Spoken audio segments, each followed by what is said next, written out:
If you listen only to the loudest voices in the room, you would think the story of the Afrikaners in modern times is one of inevitable decline, a people fading into the margins of a country they once helped build. It is a tidy narrative, repeated so often that it begins to sound like fact.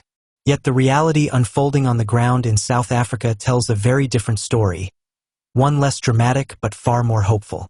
Since 1994, Afrikaners have had to relearn how to exist without political control, without institutional protection, and often without goodwill from those in power. Many expected this would break the community. Instead, it forced a reinvention. Stripped of dominance, Afrikaners quietly returned to something older and more durable: self-reliance, tight community networks, entrepreneurship, technical skill, and an almost stubborn refusal to collapse even when conditions deteriorate. The same survival instinct that carried their ancestors across an unforgiving interior has reappeared in modern form. Businesses built from nothing, farms kept productive despite danger, towns maintained through private initiative when municipalities fail. The long rule of the African National Congress has unintentionally highlighted this contrast. As corruption scandals multiplied and infrastructure decayed, many ordinary South Africans, across all racial lines, began caring less about political history and more about who can actually make things work. When the lights go out, ideology offers little comfort. Competence does. In that quiet shift lies the possibility of an Afrikaner political and social resurgence, not through domination but through demonstration. What makes this moment unusual is that Afrikaners are no longer trying to control the country. They are trying to keep parts of it functional. Agricultural output, logistics, engineering, private security, and small-town economies often depend on Afrikaner skills and management. These are not glamorous forms of power, but they are foundational ones. A country cannot eat speeches, but it can eat food grown by farmers who refuse to abandon their land. Cannot drive on promises, but it can drive on roads maintained by people who take responsibility when the state does not. A political comeback, if it comes, will not look like the past. It will be quieter and more pragmatic, built on coalitions, local governance, and a reputation for getting things done.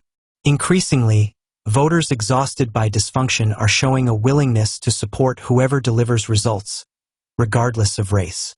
In such an environment, a small but organized community with administrative experience and economic discipline can wield influence far beyond its numbers. Afrikaners may find themselves called upon not because of who they are, but because of what they can fix. Younger Afrikaners in particular seem to understand this shift. Many are multilingual, globally connected, technologically skilled, and less burdened by old political baggage. They collaborate easily across cultural lines in business and civil society, while still preserving language and traditions at home.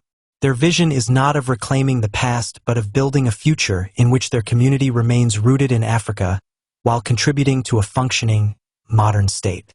The most provocative thought of all is that the country's recovery may depend heavily on the very people once portrayed as its villains.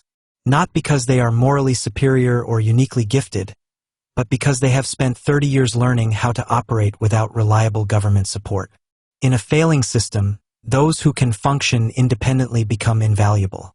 If South Africa is to prosper again, it will require exactly the qualities Afrikaners have been forced to cultivate: resilience, practical skill, long-term thinking, and the ability to build institutions from the ground up. None of this suggests an easy road ahead. Crime, political instability, and economic stagnation threaten everyone.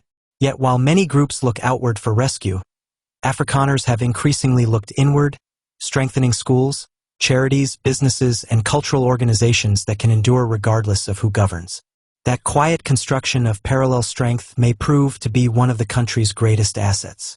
So the future may hold an irony few predicted: that a community once seen as fading could become a cornerstone of renewal. Not rulers, not relics, but rebuilders. A people whose greatest contribution to South Africa's next chapter may simply be that they never learned how to give up. Subscribe to our channel for more out-of-the-box thinking.